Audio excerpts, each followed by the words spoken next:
I've come to a place that is home to one of the richest and most dangerous criminal organizations in the world.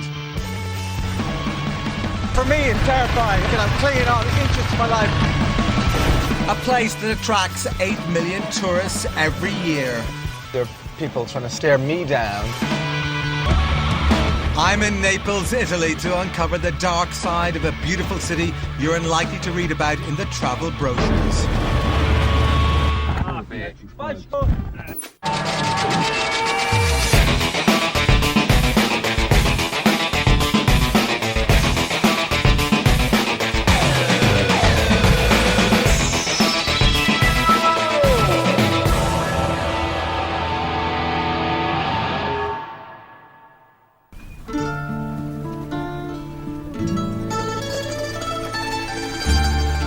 Surrounded by the stunning scenery of Pompeii and Vesuvius, visitors flock to Naples in search of peace and relaxation. Drawn by an historical romanticism that everyone knows and loves. Home to 3 former popes and the birthplace of pizza, Naples has a rich and vibrant past that has seen its city streets granted World Heritage Site status.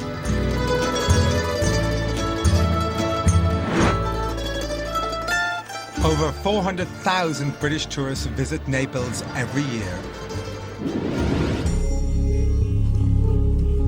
But on these same streets, a war is raging.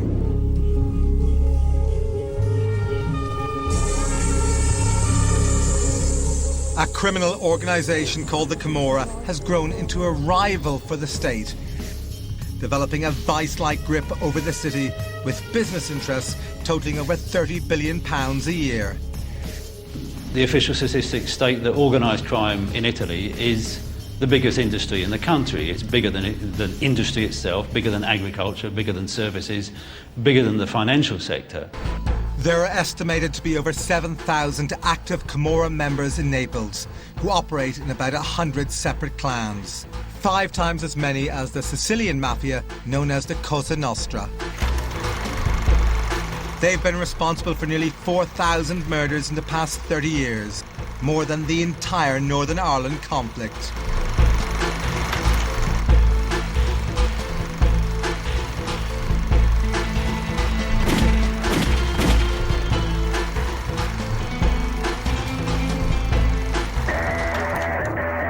Now Italy, a member of the G8 and one of Western Europe's richest countries, has been forced to send in the troops to regain control of its streets.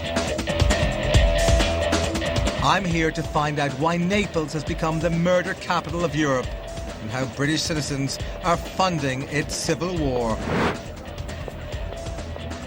I wanted to find out what tourists arriving in Naples knew about the city's criminal links. So I went down to the port where over 8 million people arrive every year. What do you know about Naples? Nothing apart from they say see Naples and die. That's what worries me. Nothing. Pizza. Fake bags. You can get lots of fake bags. I love it. There's a lot of nice shopping. Have you heard of the Camorra before? No? Camaro? No, I haven't. The police say that basically every single illegal activity and some legal activity here in this city is run by the Camorra. You no idea of that? No idea. Does that surprise you? No. It's their country, they can do what they like. And in Naples, the Camorra are doing just that.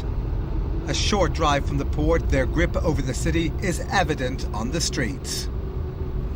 Unbelievable. Unbelievable. This is a modern European country. And here you have this lawlessness here. You know, look at it. Honestly. Scenes like this, as pervasive this, you'd hardly recognize it if it was even in Calcutta or India. And here you are in one of the wealthiest kind of first world economies in the world. And look at it. The place is run by gangsters. And the state and the police and the force of law and order are really struggling. I think we're supposed to go down there. I mean, this is a public road actually blocked by rubbish. Look at that. The Camorra have been in charge of waste management for over 20 years, and now with the dumps full, garbage is spilling out onto the streets. I wanted to find out who the main players of the Camorra were and to try to speak to them. So I arranged to meet with the head of the flying squad, the man charged with bringing the Camorra to justice, Pleasure, thanks. Vittorio Pisani. Who are your number one targets in the Camorra?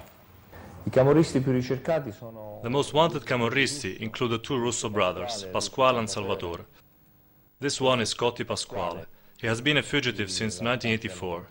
This is Zaccaria Michele. His picture was taken in the early 1990s.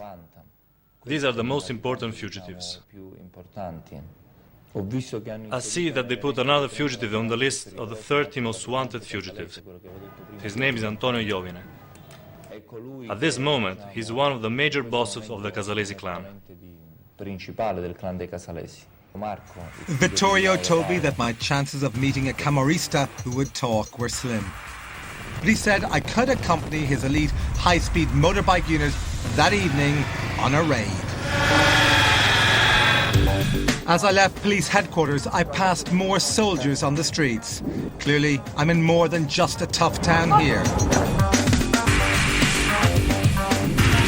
I'm exposing a criminal organisation that is far deadlier than any street gang.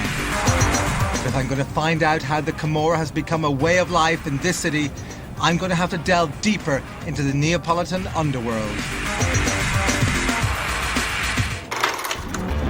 Coming up, I speed through Naples with the elite flying squad. I don't want to die! And visit the brutal murder scene of a priest.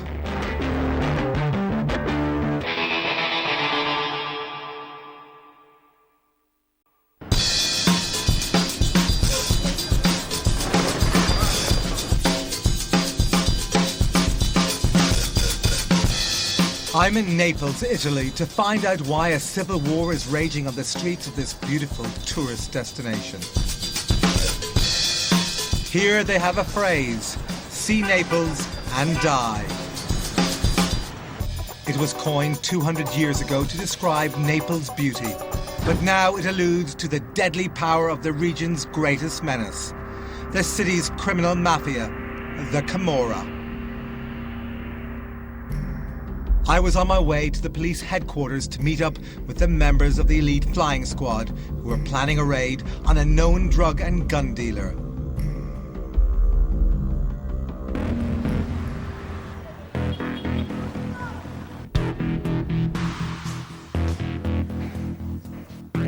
The team gathered in the briefing room.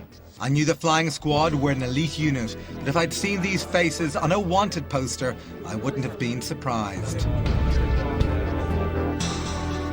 The flying squad need to move quickly, and on the busy streets of Naples, that means cars are ditched in favour of high-powered motorbikes. Naples logistics require the use of bikes instead of cars, especially in the center, because of the intense traffic, the tight lanes, and also because the majority of crimes are committed on scooters or motorbikes. I also noticed that none of the officers had crash helmets, and some were carrying injuries. I fell during a chase from two robbers that belonged to the local Camorra clan. During the chase, we fell on a turn and the street was wet. Someone had thrown the water to try and stop us catching the criminals.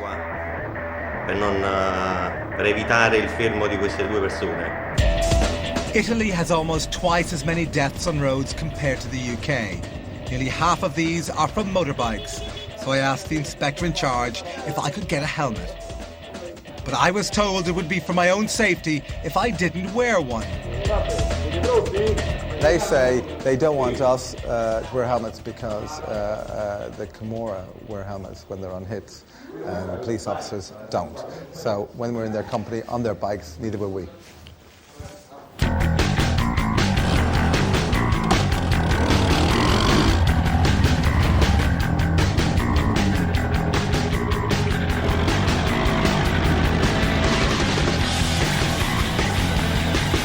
When 12 high-powered motorbikes scream out of the police HQ, it attracts a lot of attention, so we need to get to our target quickly before he is tipped off.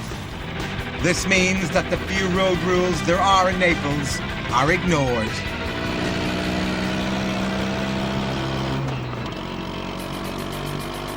I hung on for my life as we raced through the back streets and narrow alleyways to get to the Camorrista's house.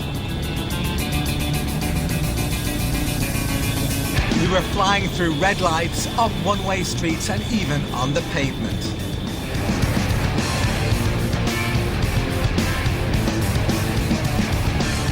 I don't want to die!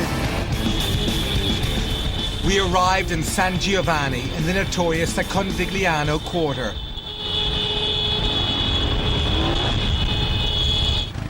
And the team of bikes sped towards the house.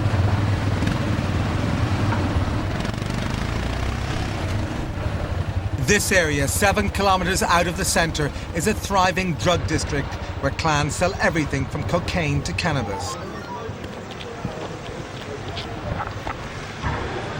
The police told me to refrain from talking in front of the Camorristas, so I didn't identify myself as a foreign journalist. This could have resulted in me becoming a target. The guys are waiting, trying to gain entrance into a house where a major Camorra family lives. They're having problems, they're hanging out. This is a very strong neighborhood. This was a house in the middle of one of Naples' poorest neighborhoods.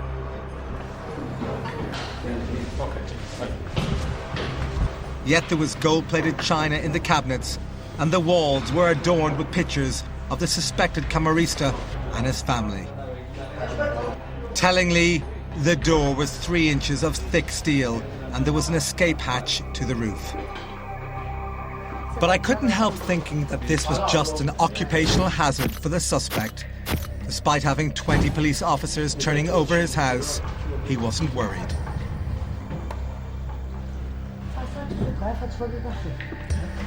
Guarda, fanno poco, giù una macchinetta.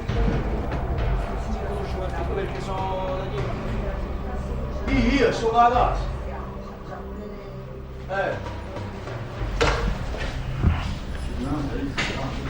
Ma non c'è soldi sta. Aspetta un po'. Ma non c'è soldi, ti trovo. Sono futuro che... Despite the vigorous search, the squad couldn't find anything and were forced to leave empty-handed. This was a perfect example of how difficult it is for the police to fight the war against the Camorra. To me, this guy looked like everything a Camorrista would be. Living in a palace in a poor Neapolitan suburb, walls dripping with money. But the police, unable to find incriminating evidence, can do nothing but leave. Like many of the police units fighting against the Camorra in Naples, their war is restricted by the law, and the Camorra are only bound by their ruthless imagination. I think it's fair to say they are an elite motorbike force, a squad the like of which I've never seen or encountered before, having been around the world, to see the bravery, the courage, and the daring do without health and safety, because these guys are living and breathing a battle against a very dangerous and difficult force. And you know what? That has to breathe a little sense of kamikaze policing about it. And you know, this is what they do. And I'm just glad my shift is nearly over.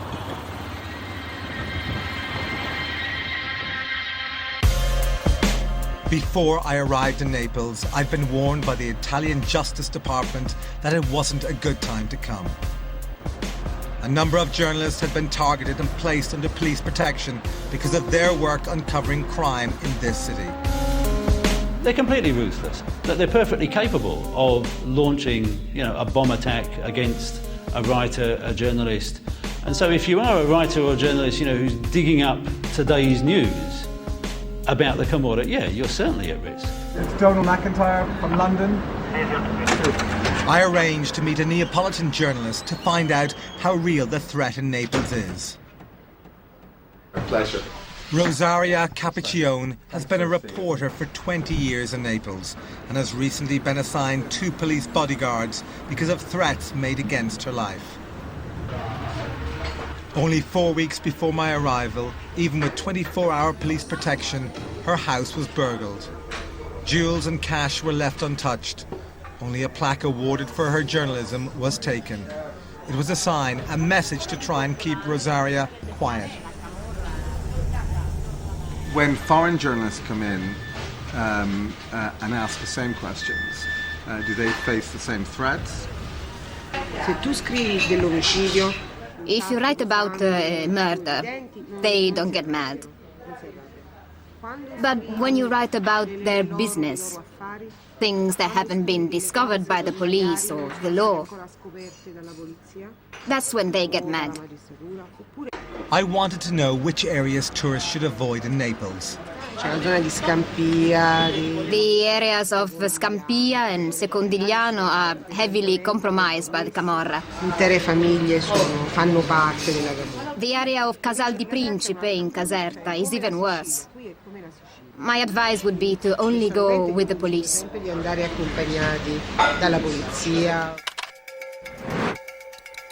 Casal di Principe is a suburb of Naples and only a 20-kilometre drive from the port.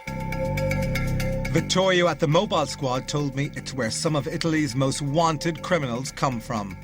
I also found out that of the 20,000 residents there, 3,000 were under police surveillance and another 2,000 had already been arrested. It was also the place that the state identified as the major threat, sending in 500 troops to patrol its streets.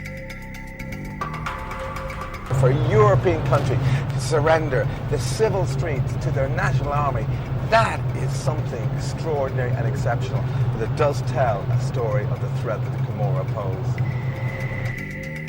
I wanted to see how dangerous this town was, but because of threats to journalists and the volatility of the area, the police insisted I only went in with an escort. I met up with Silvana Giusti from the DIA, the anti-mafia police, on the edge of town.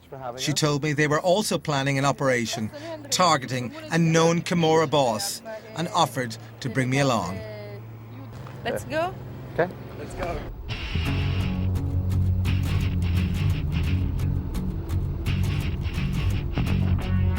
My suspicions were aroused straight away. As I entered the town, I could see a lot of villas being built and expensive cars driving through the streets. Unbelievably, the unemployment figures for Casal di Principe are close to 90%. So where had all the money come from? And up ahead, there are some troops, some army on the streets there. We were heading to the town hall so Silvana and the DIA could get final permission to conduct their operation. We're in front of the municipality of Casal di Principe because this morning we've got to go and formalize some paperwork to confiscate some properties owned by the Camorra. Not long ago there was a problem with a house that belonged to the Camorra that was being rented out to NATO. This was a story that had made the news in the UK just before I arrived in Naples. Camorra kingpin Antonio Iovine, wanted for murder and one of Italy's top 30 fugitives, had been renting out one of his properties to a NATO officer. NATO is part funded by the British taxpayer to the tune of £132 million a year. So it amazed me to discover that British citizens were unknowingly funding this Camorra kingpin's war chest.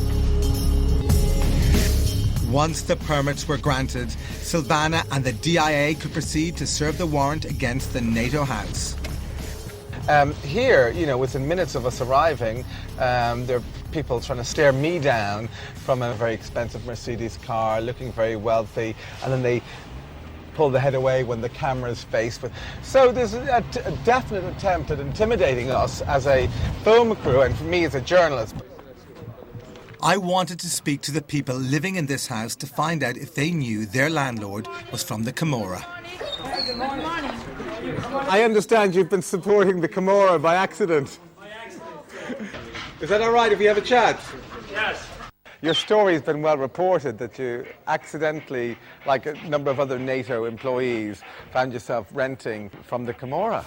Yeah, it was by pure accident. We have a great arrangement here. We live in a lovely home, and the landlord is a great individual. And out of the blue, we find Minister of Finance show up in our house one day and give us the bad news that the house was sequestered for anti-mafia reasons, which was a total shock. Now, granted, we knew that Casal di Principe had a reputation of supporting the Camorra, but we never knew it was going to hit home.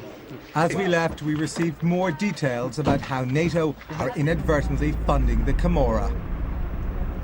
So it seems, from our police sources who've just been in contact with the NATO top brass, it seems this case of renting from the Camorra is not just a one-off. The NATO top brass, we believe, according to police sources, think that up to 2,000 of their properties are rented from the Camorra at anything from 2,500 to 3,500 euros a month. And it means that up to 50 million euros every year of your taxpayers' money is fueling the coffers of the Camorra. That's extraordinary. Coming up, I go to the biggest open-air drugs market in Europe. You see the needles everywhere.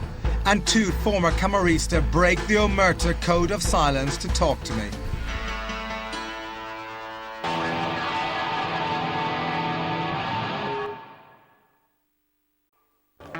I'm in Naples, Italy, the murder capital of Europe and home to one of the richest criminal organisations on the planet. But their economic gain has been at the cost of over 4,000 lives, turning the streets of Naples into a bloodbath. Once, an ambulance carrying a gunshot victim was stopped by the Camorra. The ambulance was attacked, and then they entered the ambulance and executed the patient. The Camorra's control has led them to become a rival to the state. Part of the organised crime business in Italy, which turns over £1 trillion every year. More rubbish. The rubbish on the streets was down to the Camorra. Like the Sopranos, they're also involved in the waste management business. Now, with the city dumps full, it's spilling out onto the streets. But this is just the tip of the iceberg. For the past 20 years, the Camorra have secretly brought down toxic waste from the industrial north of Italy and dumped it in and around the city of Naples. Now, with the poison buried beneath this lush agricultural farmland, it's seeping to the surface, affecting the region's biggest export, buffalo mozzarella. The buffalo graze in these pastures, but because the land is contaminated, dioxins have been passed into the food chain and eventually into the milk. It's scary to eat the local foods knowing what we know today. I am scared of eating it.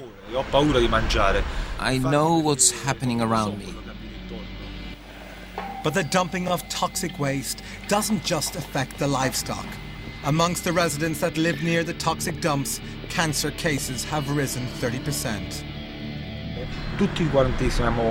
They're all contaminated. The pollution here is comparable to the radioactive pollution in Chernobyl. We used to think of Naples as a picture on a postcard. It's very beautiful. Our region has been destroyed. The Camorra destroyed it. Nobody knows how much has been dumped over the years. Nobody knows what actually has been dumped or where it's been dumped. And the other real problem is no one's too keen to find out those answers because it's only going to be bad news. One, you're going to have to clear it up. Two, it's going to damage everything from tourism all the way to farm exports. It's just a disaster. And of course, to deal with it, you're going to have to take on the Camorra. Look. The Garden of Italy, what a disgrace. What a disgrace.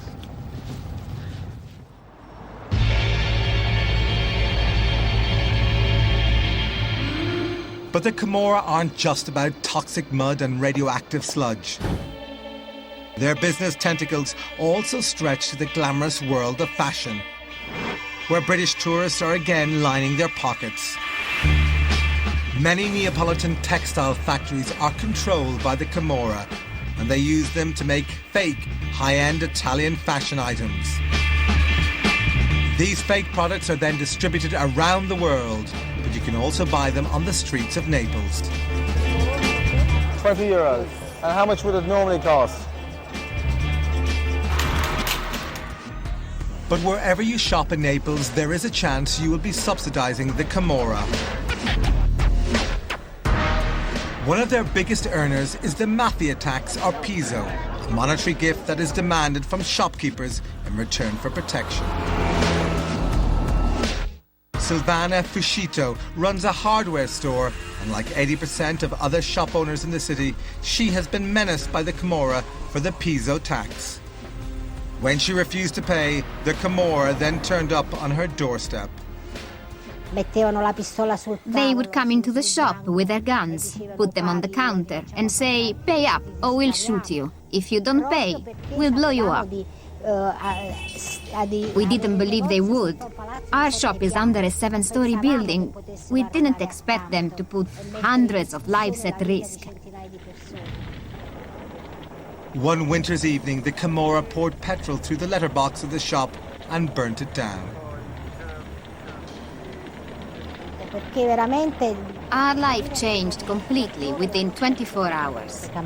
And not just our personal life, but Naples changed. It was a sort of miracle which woke up all Neapolitans and even all Italians to a problem that none was willing to deal with. Silvana became the figurehead for the fight against Piso, an industry that earns the Italian mafias over $44 billion a year. But because of her strong stance, Silvana has been forced to accept 2 armed police guards wherever she goes, proving that if you stand up against the Camorra in Naples, you will need police protection. Naples is a tormented city, a city where nothing works. It's a city that is going adrift. I've discovered that the Camorra's business tentacles stretch deep into the legal Neapolitan economy. But like all criminal empires, they are also involved in the drugs trade, an industry that earns the Camorra nearly €500,000 every day.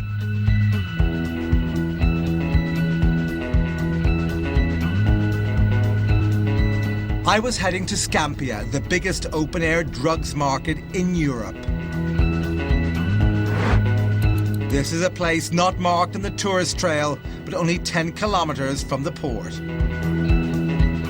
Now we're coming into Scampia, which is a stronghold of the Camorra. And it's pretty dank and dark and desolate. But we've been told that by the police not to come in here by ourselves. So we've had to talk to our sources to let those who run this area, the capos, the family bosses, know that we're in here doing a documentary. And here, on the entrance to Scampia, we have a police and an army roadblock. Now, that is extraordinary. The civil street, I've seen this in Northern Ireland, you see it in Africa, but you don't see it any other place in Europe. Extraordinary that the police come in here with an army escort. Scampia is an area fully controlled by the Camorra clans. Before we could enter, our sources had to speak with the capos in charge, who'd given us a window to film in the infamous La Vella estate. The conditions were that we didn't identify any Camorra and that we didn't bring in the police. We were going to have to do this on our own. Placed on the main roads in Scampia, and all the entrances to the estate, the Camorra have lookouts who signal to their bosses if an unknown car enters. As we drove in, we caught their attention and were forced to stop. Cut filming, yeah? Cut filming. Stop. One moment.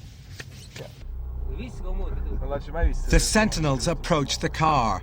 We tried to negotiate with them, but as we did, we were surrounded.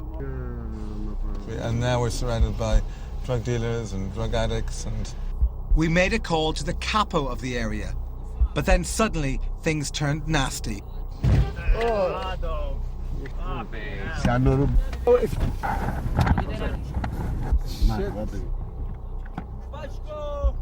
The camera had been wrenched from the car and we were about to follow. Okay. Thankfully, our contact calmed the situation down and we left quickly. So we've had a bit of an incident. One of the sentinels in the Scampia Lavellas called us over, stopped us from filming, took our camera, took the tape, threatened to take the camera away for good.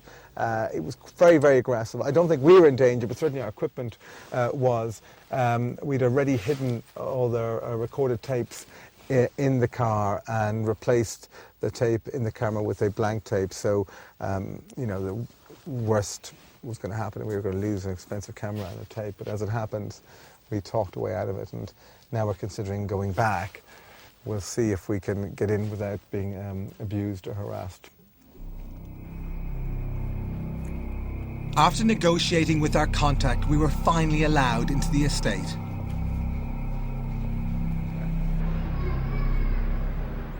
This is the toughest and most lawless housing estate in Europe. With 50% of the population unemployed, the Camorra can thrive here. They earn up to 200 million euros every year from drug sales in this area, and it's the place where drug addicts from across Naples and Italy come to buy the cheapest high-grade heroin and crack cocaine in the EU. Now, even just a random place, you see the needles everywhere, right? A square metre, 1, 2, 3, 4, 5, 6, there's about 12 needles.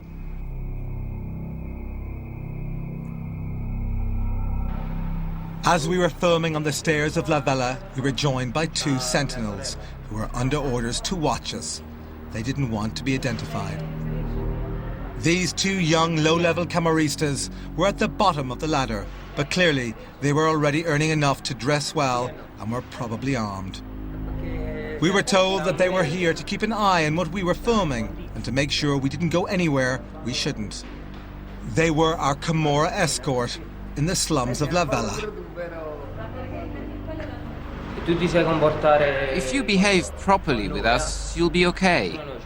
But if you fuck up or do something stupid, there'll be problems. We kill a lot of people in Naples. We see a lot of dead bodies. Just below these flats are the drug-dealing piazzas, where every day thousands of addicts come to buy heroin and crack cocaine. The Camorra wouldn't allow us to film there, but we secured this archive of what lay below. The addicts come to La Vella to get their heroin. They hang out on the stairs. They leave their syringes on the stairs, near the children. They come from everywhere.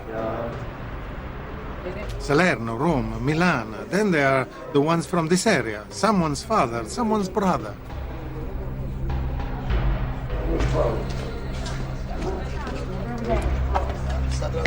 Okay.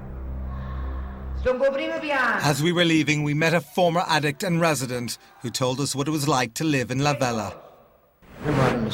We find people dead all the time. They buy the heroin and then go to the stairwells where they inject it. From morning to evening they do it. Everything seems quiet, but that's not how it is. You don't see what's below. Come up. Your mum is upstairs. This is the daughter of a friend of mine. Don't worry. Go slowly. La Vella was a hellhole. A haven for drug addicts. And yet still, people were living amongst it, stumbling over bodies as they took their kids to school.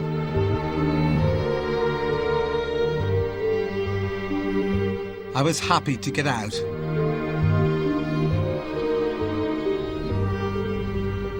As we were leaving, we got a call from a contact we'd received a major breakthrough in our quest to talk to a Camorra member. As we're discovering the omerta, that code of silence, really is very much alive on these streets. No one wants the secrets of the Camorra to pass by their lips. No one wants to be accused of betraying the secrets of the Camorra. So it's very difficult to get anyone to talk openly about their work and how they operate. Now, we have managed to track down two ex-Camaristas, two ex-members of the Camorra, who are going to talk to us about what they've done and the work they do. And it'll be fascinating to see just how far they let us into that inner circle, the inner world of this very mysterious mafiosi organization. This was my chance to speak to two people who'd been involved in some of the worst criminal violence to play out on the streets of any European country. I travelled back towards the city where they agreed to speak to me. What is the life of a Camarista like? When I was a Camorrista, I didn't think about anything. Every moment of my life, I thought it was my last. It was tragic. It was sad. It didn't help if you thought you had a future. A Camorrista doesn't think he has a future. He lives in the present. I liked it a lot. I really liked buying myself designer clothes by Armani, Valentino, and having my pockets full of money. I liked walking with my friends, and anyone who looked at me had to lower their head. All the adoration made me feel like the Pope. Well, what was it like for both of you? What was it like when there was infighting within the Camorra? We used to kill people in the center of Naples, as if it was normal. People are scared. They're worried that something might happen. You can feel the tension. And it is very dangerous when there are these wars going on. Usually in a war, when the fight starts, people hide. And it's difficult to catch them. But in a Camorra war, there are killings every day. We are at war with ourselves. You don't know if I'm your friend or your enemy. In Naples at the moment there are 40 to 50 wars going on. Wars in Naples never end. There are pauses, but no end. There's so much to take in from a meeting with the Camaristas, but for me, one of the most crucial parts is that this city is really still at war. There is just a very uneasy peace declared, and it seems it could just take the smallest incident to trigger off another bloodbath. And that's not coming from me, the police, another journalist. It's coming from the Camaristas, the ex-Camaristas themselves, the soldiers who fought that bloody and terrible war. Coming up, I go back to Castel del Principe, the scene of the Camorra's bloodiest crime. And I ask what the future holds for this beautiful city.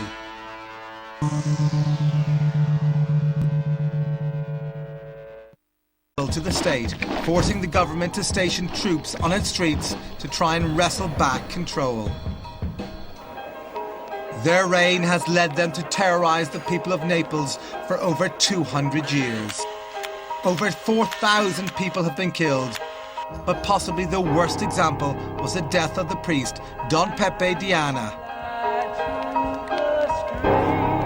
I returned to Castel del Principe with Silvana and the Italian mafia police to visit his church, St. Nicholas of Bari, the scene of his murder.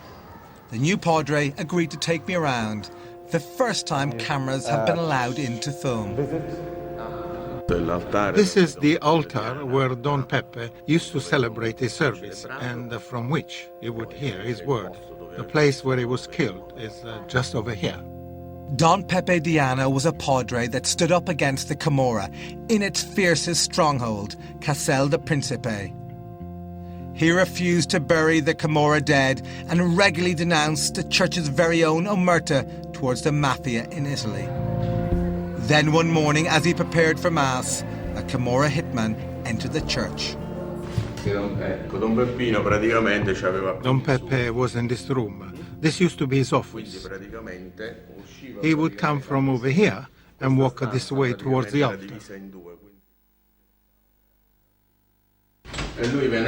The killer entered through this door and made his way to the altar.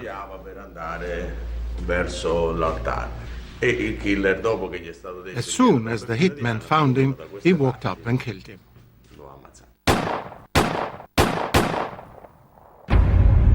Don Pepe was murdered in his own church. 2 bullets to the head and 2 in the face. A textbook Camorra hit, warning others not to speak out. After the murder, the community was outraged. The people embraced the figure of Don Pepe Diana. And from that moment onwards, he became an important symbol in the fight against the mob. Anche un'immagine importante della lotta per la legalità. The future for this town, this little city, is it still with the Camorra or the church? Allora, il futuro di questo paese deve essere necessariamente. The future of this town needs to be with the good, with legality, and the church needs to keep talking about this. The future will be with the Camorra for those who still want to be with it. But we hope that this number will become lower and lower.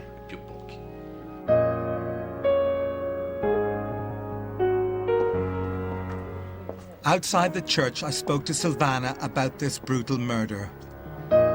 And tell us about the investigation into the murder of the priest. Sì, le investigazioni nella morte di Peppe Diana The investigation into the murder of Peppe Diana led to the arrest of Quadrano Giuseppe. He was the killer. Noi lo arrestammo in particolare. Myself and the DIA went to Valencia to arrest him, and he became a supergrass. Collaboratore di giustizia. I also wanted to find out what the future held for Naples. An army on the civil streets of any European country is an extraordinary thing. It shows you what a big battle you have to fight. Yes, it's an extraordinary thing. Yes, it's an extraordinary thing, especially in Europe. But there is a war between the Camorra and the state, because the Camorra is a parallel state. In my time in Naples, I've seen how the Camorra has grown from a mere gang into a powerful criminal industry, taking advantage of the poverty-stricken Neapolitan people. British tourists who come to Naples will be touched by the Camorra, whether they're buying a pizza, coffee, or a new handbag. The lure of money, the glamour, and the prestige are difficult for the government to fight. And by placing troops on the streets, they have admitted how huge the problem they face is. Many Neapolitans support the Camorra more than the government, and only when that stops will the Italian state win this war.